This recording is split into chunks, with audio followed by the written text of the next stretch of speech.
Now, situational awareness could literally save your life. With the tragedies we've just recently seen in the news, it's never been more important to spot danger before it happens.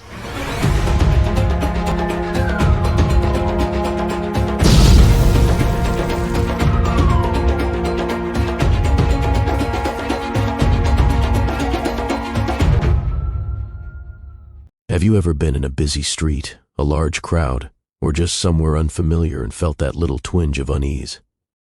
Most people ignore it, but that feeling is your brain picking up subtle clues about potential danger.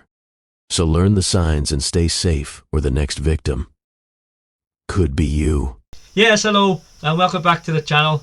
Thanks for clicking on the video and checking the channel out. So here we are again with another bunker talk, and this one's all about situational awareness and my top 10 potential signs to look out for, to spot any dangers. Now, before we get into the video, I just want to clarify I'm not an expert in this field, in this subject, and there are people out there who are far more experienced and got more expertise than me. The only thing I've done is I'm currently reviewing this book.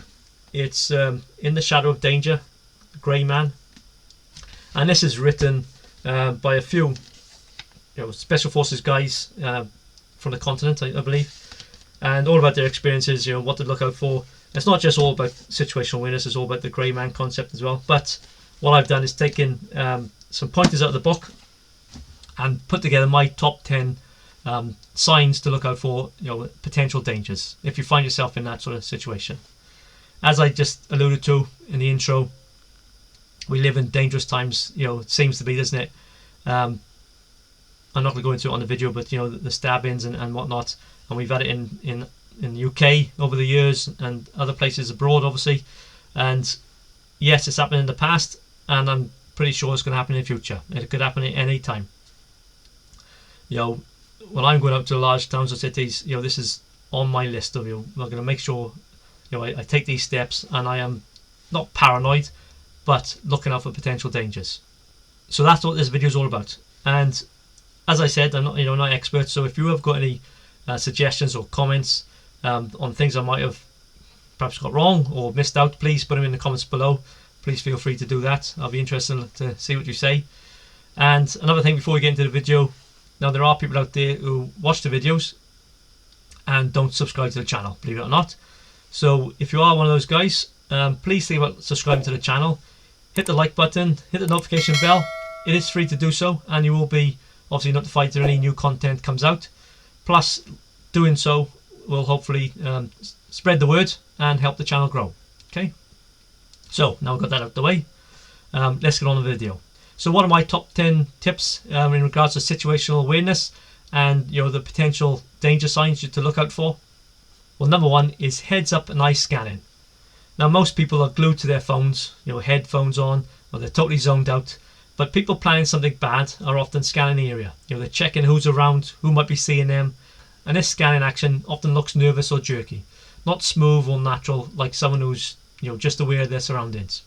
And the more you practice keeping your own heads up, the easier it is to spot maybe the 1 in 100 people who's doing the same. And number two is face hiding. Head down, hats pulled low, wearing your hoodies up, in the wrong sort of place, or wearing sunglasses indoors. These can be all attempts to conceal identity. Yes, someone could be innocent, but when someone deliberately obscures their face, especially while acting tense, it's worth paying attention to. Combine this with other signals and you may have a problem coming your way. Number three is fidgeting or clenched fists. Hands tell you a lot. Fidgeting, flexing fingers or clenching fists tight, they're all signs of stress and adrenaline. Someone about to act, whether it's to fight, to steal or to run, they'll often leak that nervous energy through their hands. Alone, it's probably nothing, but add that to other cues and you should be on alert.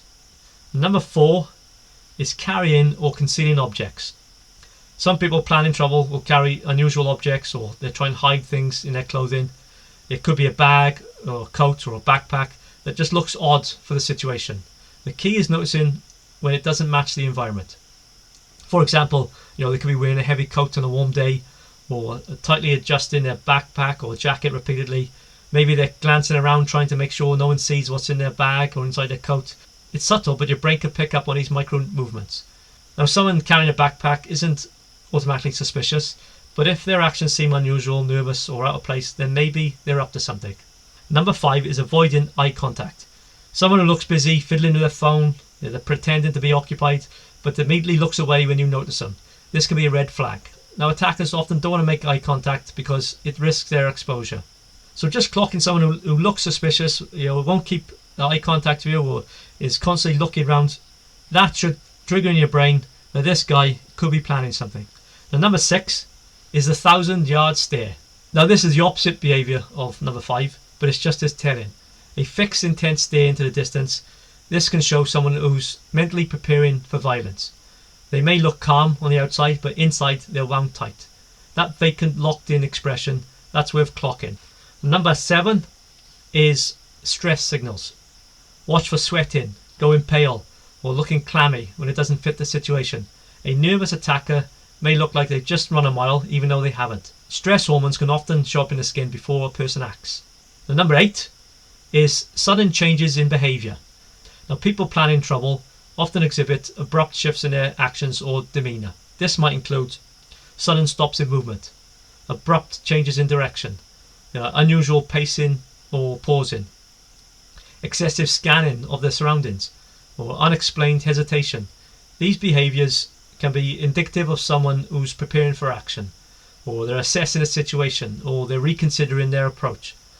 While not all sudden changes are suspicious, when combined with other signs, they warrant attention. Now, number 9, that's stereotypes and context. Now, situational awareness isn't about being judgmental, it's about noticing what doesn't fit.